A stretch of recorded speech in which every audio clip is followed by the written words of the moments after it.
I wanted to discuss two issues with you, Phil. One was inflation and how you think the inflation environment today, in broad terms, is different from the pre-pandemic decade.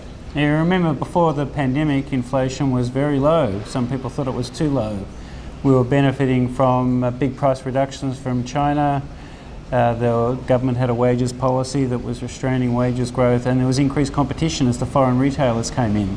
So inflation was very low and it was very stable, and there was a strong anti-inflation mindset in the country. I think we've moved to a different world now. That low inflation mindset has shifted. China is no longer a source of major disinflation, and the dynamics around competition are different. We've got climate change to deal with and geopolitics. So I think we're in for a world now of which inflation is more variable than it used to be, and we have to adjust policy to deal with that. I remember talking about the Aldiisation of retail. It seems like quite a long time ago. One of the other issues you covered was the importance of productivity as a driver of living standards, as ultimately, how productive the economy can be. How are you feeling about that?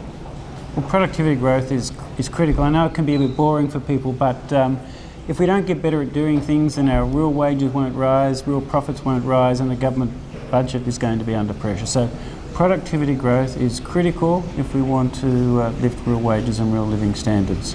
Australia's benefited for decades from reasonably good productivity growth and high commodity prices. In the future, commodity prices probably aren't going to keep rising, so it's going to all come back to productivity growth. Getting better at doing things, I think it needs to be a priority of both business and government.